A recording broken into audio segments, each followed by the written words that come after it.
ஆகாவிசு மைய நேய அன்பர்கள் அனைவருக்கும் வணக்கம்.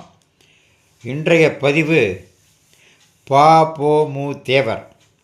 அதாவது ஒரு சிறுவன் தன்னுடைய 9வது வயதில் தன் கூட படித்த நண்பர்களோடு தினமும் தன்னுடைய திருநகர் வீட்டிலிருந்து திருப்பரங்குன்றம் சென்று முருகனை வழிபடுவது வழக்கம். அன்றும் அவன் வீதியில் சென்று கொண்டிருந்த பொழுது கிறிஸ்தவ பாதிரியார் ஒருவர் மெகாஃபோனை வைத்துக்கொண்டு மத பிரசங்கம் செய்து கொண்டிருந்தார்.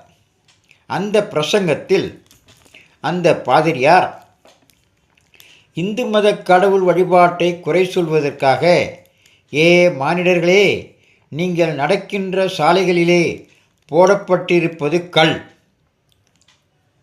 குளக்கரையில் துணி துவைக்க பயன்படுத்துவதும் கல், நீங்கள் வணங்கும் கடவுளும் கல், ஒரு காலத்தில் உங்கள் கால்பட்ட கல்லைத்தான் இப்பொழுது கோவிலில் வைத்து கடவுள் என்று சொல்கிறார்கள். அந்த கல்லுக்கு சக்தியும் இல்லை, வணங்குகிற உங்களுக்கு கொஞ்சமும் புத்தியும் இல்லை என்று ஒரு பெரிய வார்த்தையை அந்த பாதிரியார் பேசிக்கொண்டே போனார். இதை கேட்ட அந்த சிறுவன் இடையிலே புகுந்து அவரது பேச்சை தடுத்து நிறுத்தி, ஐயா, எனக்கு ஒரு சந்தேகம், கொஞ்சம் விளக்க முடியுமா என்று பாதிரியாரை பார்த்து கேட்டான்.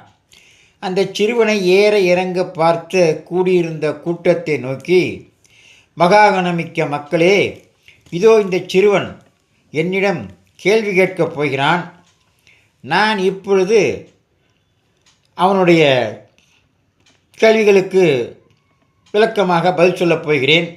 உங்கள் கவனத்தை எல்லாம் என்பால் திருப்புங்கள் என்றார். இந்த சிறுவன் கேள்வி கேட்டான். என்ன கேள்வி கேட்டான்? நம் தாய் வயிற்றில் நமக்கு அடுத்து பிறந்த ஒரு பெண்ணை என்னவென்று சொல்வோம்? தங்கை அல்லது தமக்கை என்போம் என்று பாதிரியார். நம்மை பெற்றவளை எப்படி சொல்வோம்? சிறுவனுடைய கேள்வி. தாய் என்போம், அன்னை என்போம், அம்மா என்போம் என்றார் பாதிரியார். நாம் மணந்து கொள்ளும் ஒரு பெண்ணை மனைவி என்போம், துணைவி என்போம், இல்லத்தரசி என்போம் என்றார் பாதிரியார். இந்த 3 உறவும் உங்களுக்கு இருக்கிறதா பாதிரியாரே என்று கேட்டான். தெரிந்துதான் கேட்கிறாயா சிறுவனே? தாயில்லாமல் யாரும் பிறக்க முடியாது. எனக்கு தாயும் இருக்கிறார், மனைவியும் இருக்கிறார் என்று பாதிரியார் பதிலளித்தார். பிறகு என்ன நடந்தது?